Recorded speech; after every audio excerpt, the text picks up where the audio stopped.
بسم اللہ الرحمن الرحیم۔ السلام علیکم دوستو، آج کی ویڈیو میں ہم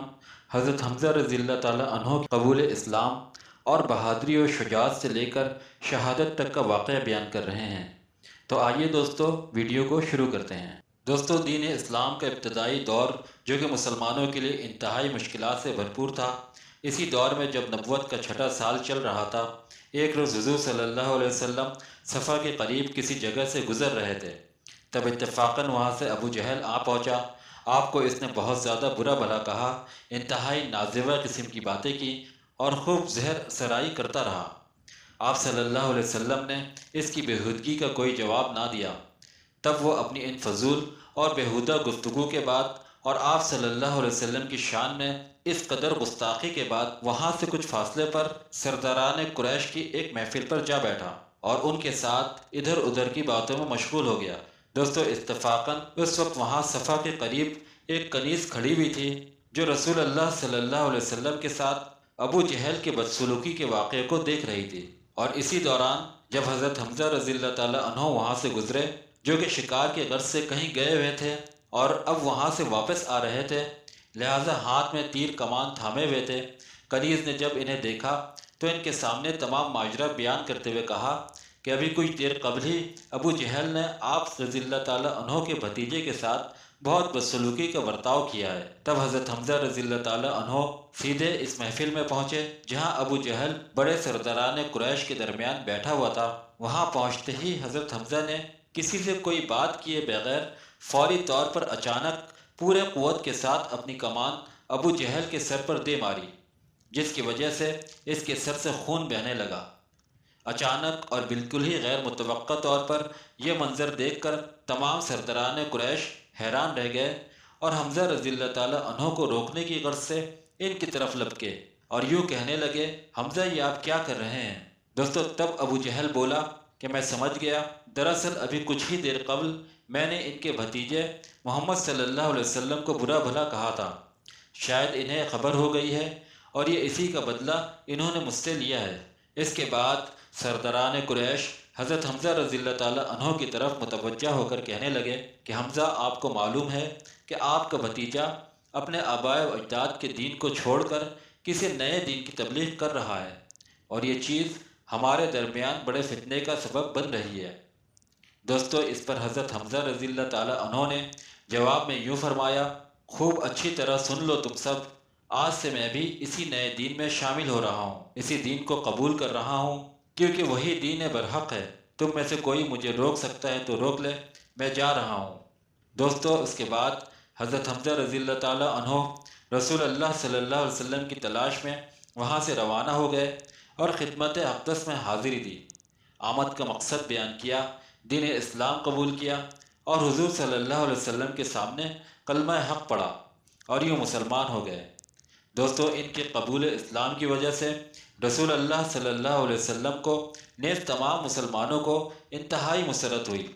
جبکہ مشرکین کے لیے یہ بات بڑے ہی صدمے اور پریشانی کا سبب بنی، کیونکہ اس معاشرے میں ان کا جو بڑا اثر و رسوخ تھا، اس کو مد نظر رکھتے ہوئے ان کا قبول اسلام مسلمانوں کے لیے بڑی کامیابی جبکہ مشرکین کے لیے بڑا خسارہ تھا۔ حسن اتفاق یہ ہوا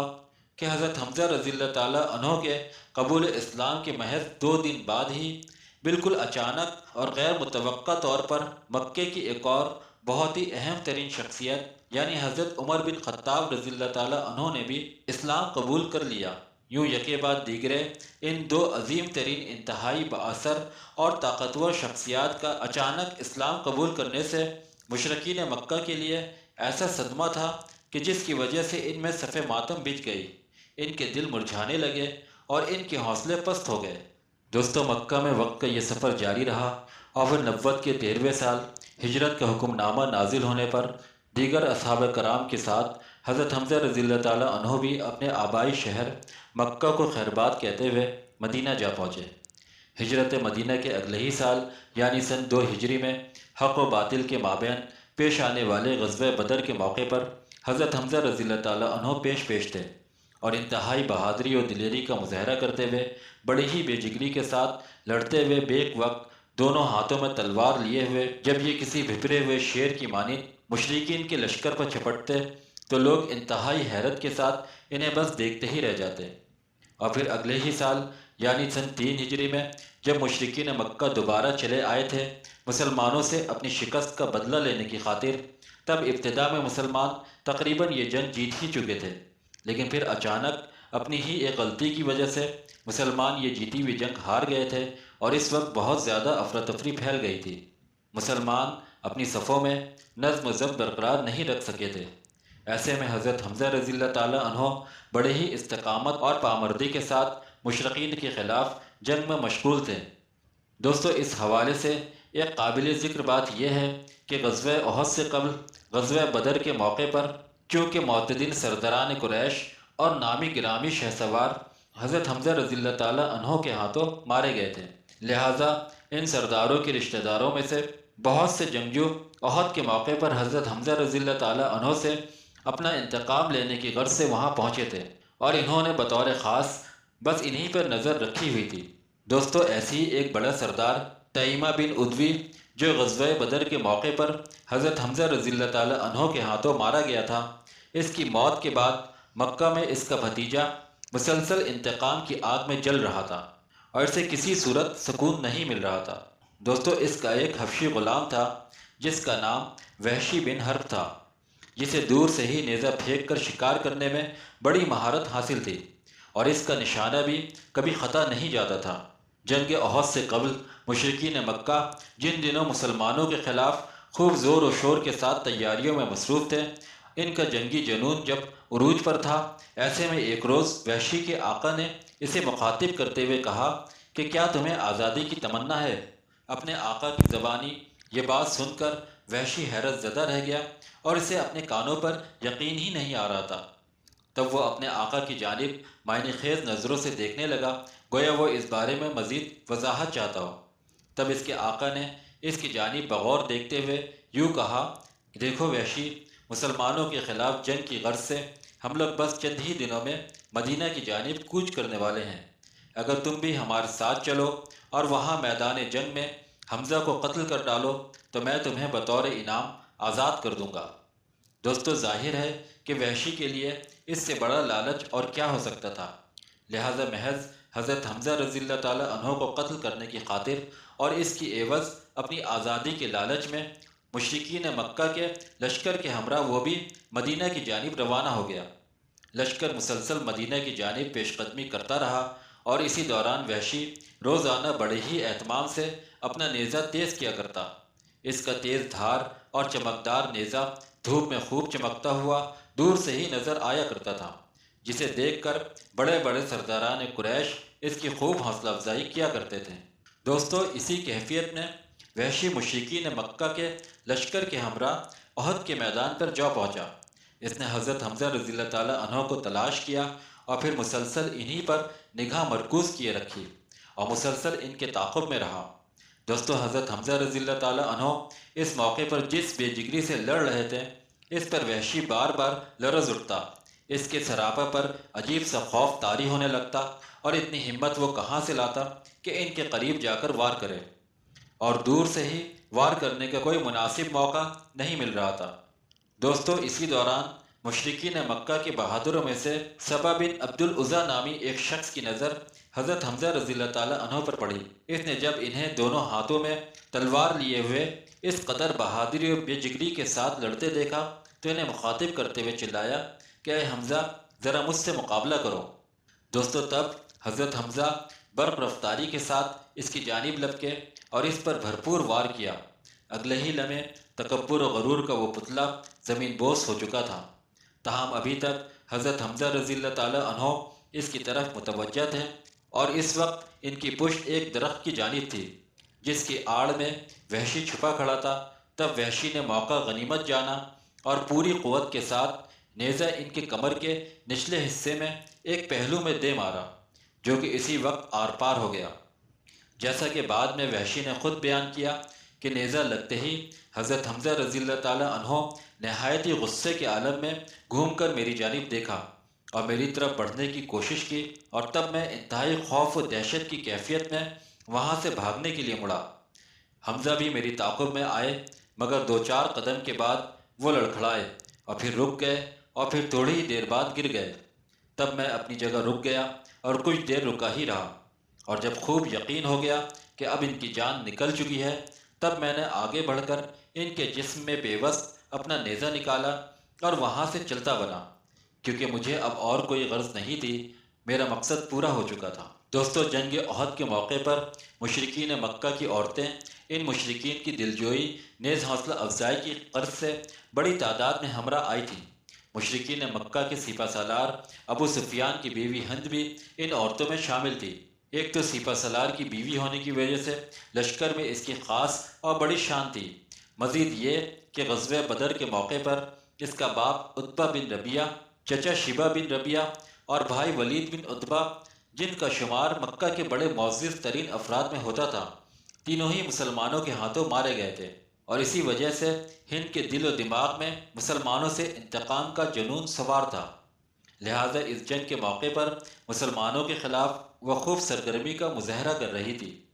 دوستو، مشرکین مکہ کے بڑے سرداروں کی بیگمات کی قیادت کرتے ہوئے وہ لشکر میں گھوم پھر کر نہایت جوش و خروش کے ساتھ مسلمانوں کے خلاف اشتعال انگیزی میں مصروف تھی، اور پھر جنگ کے خاتمے کے بعد مسلمان شہداء کے درمیان گھوم پھر کر وہ دیوانہ وار خوشی منا رہی تھی۔ اسی دوران جب اس کی نظر حضرت حمزہ رضی اللہ تعالیٰ عنہ کے جسد مبارک پر پڑی تو اس کی خوشی کی انتہا نہ رہی، اور تب اس پر جنونی کیفیت طاری ہونے لگی،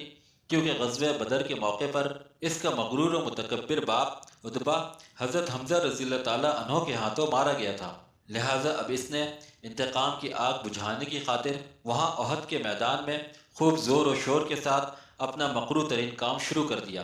اور انتہائی درندگی اور سفاکی کا مظاہرہ کرتے ہوئے حضرت حمزہ رضی اللہ تعالیٰ عنہ کے جسم سے مختلف اعضاء نوچ نوچ کر کاٹنے لگی۔ ناک کان کاٹے، آنکھیں نکالی، اور پھر بھی تسلی نہیں ہوئی، تب سینہ چاک کیا، کلیجہ نکالا اور اسے چبانے لگی۔ نگلنے کی کوشش کرتی رہی لیکن نگل نہ سکی، تب غصے میں اگل کر وہاں سے چلتی بنی، اور جب اسے یہ بات معلوم ہوئی کہ حضرت حمزہ کو وحشی نے قتل کیا ہے تو وہ وحشی کو تلاش کرتی ہوئی اس کے پاس پہنچی اور اسے اپنے گلے سے ہار اتارا، پھر کانوں سے بالیاں بھی اتاری، اور اپنے یہ قیمتی زیورات بطور انعام وحشی کے حوالے کرتے ہوئے اسے یہ تاکید کی کہ ان زیورات کو خوب سنبھال کر رکھنا، کیونکہ یہ بہت قیمتی ہیں۔ دوستو، رسول اللہ صلی اللہ علیہ وسلم جب حضرت حمزہ کو تلاش کرتے ہوئے وہاں پہنچے اور ان کا یہ حال دیکھا تو آپ صلی اللہ علیہ وسلم انتہائی رنجیدہ ہو گئے۔ آپ صلی اللہ علیہ وسلم کی آنکھوں سے آنسو بہنے لگے، اور مزید یہ کہ اس موقع پر آپ صلی اللہ علیہ وسلم کی ہچکیاں بھی سنی گئیں، جبکہ اس کے سوا کسی اور موقع پر کبھی آپ صلی اللہ علیہ وسلم کی ہچکیاں نہیں سنی گئی تھیں۔ دوستو، وہاں آپ صلی اللہ علیہ وسلم کے ہمراہ موجود صحابہ کرام رضی اللہ تعالیٰ عنہ نے جب آپ صلی اللہ علیہ وسلم کو اس قدر رنجیدہ اور افسردہ دیکھا تو وہ قسم کھا کر کہنے لگے کہ آئندہ اگر کبھی ہمیں ان مشرکین مکہ کے مقابلے میں فتح نصیب ہوئی تو ہم ان کا بھی ایسا مسئلہ کریں گے کہ تاریخ میں مثال نہیں مل سکے گی۔ اور تب خود رسول اللہ صلی اللہ علیہ وسلم نے بھی یہ قسم کھائی کہ اگر ہمیں ان کے مقابلے میں فتح نصیب ہوئی تو ہم ان کے 30 آدمیوں کا ایسا ہی مسئلہ کریں گے۔ اور تب آسمانوں سے اللہ سبحانہ تعالیٰ کی طرف سے یہ آیت نازل ہوئی جس کا ترجمہ یہ ہے، اور اگر تم بدلہ لو تو بالکل اتنا ہی جتنا صدمہ تمہیں پہنچایا گیا ہو، اور اگر صبر کر لو تو بے شک صابرین کے لیے یہی بہتر ہے۔ آپ صبر کیجئے، اور بغیر توفیق الہی کے آپ صبر کر ہی نہیں سکتے، اور ان کے حال پر رنجیدہ نہ ہو، اور جو مکر و فریب یہ کرتے ہیں ان سے تنگ دل نہ ہو۔ یقین مانو کہ اللہ پرہیزگاروں اور اچھے کام کرنے والوں کے ساتھ ہے۔ چنانچہ ان آیات میں خالق کائنات کی طرف سے ان توجیہات اور پاکیزہ تعلیمات کے نزول کے بعد رسول اللہ صلی اللہ علیہ وسلم نے اپنی اس قسم کا کفارہ ادا کر دیا۔ دوستو، غرض کہ حضور صلی اللہ علیہ وسلم حضرت حمزہ رضی اللہ تعالیٰ عنہ کی لاش کے پاس کھڑے تھے، اور آپ صلی اللہ علیہ وسلم نے حضرت حمزہ رضی اللہ تعالیٰ عنہ کو مخاطب کرتے ہوئے فرمایا کہ اے چچا جان، اللہ تعالیٰ آپ پر رحم فرمائے،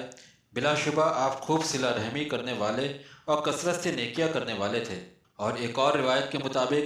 نبی کریم صلی اللہ علیہ وسلم نے فرمایا کہ حمزہ رضی اللہ تعالیٰ عنہ سب سے بہترین شہید ہیں۔ دوستو، جب نماز جنازہ کا وقت آیا، پھر جس شہید کو بھی لایا گیا، اس کے ساتھ نبی کریم صلی اللہ علیہ وسلم نے حضرت حمزہ رضی اللہ تعالیٰ عنہ کی بھی نماز جنازہ پڑھی، حتیٰ کہ حضور صلی اللہ علیہ وسلم نے حضرت حمزہ رضی اللہ تعالیٰ عنہ پر 72 بار نماز جنازہ پڑھی۔ حضرت حمزہ رضی اللہ تعالیٰ عنہ کو ایک چادر میں کفن دیا گیا تھا، اور وہ چادر لمبائی میں اتنی کم تھی کہ چہرے کو ڈھانپا جاتا تو پیر کھل جاتا، اور پیروں کو ڈھانپا جاتا تو چہرے سے چادر ہٹ جاتی تھی۔ آپ کے چہرے کو ڈھانپ دیا گیا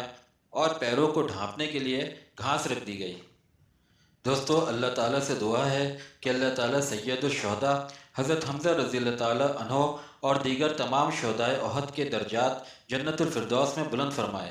نیز ہمیں وہاں اپنے رسول صلی اللہ علیہ وسلم اور تمام اصحاب کرام رضوان کی صحبت و میت سے نوازے۔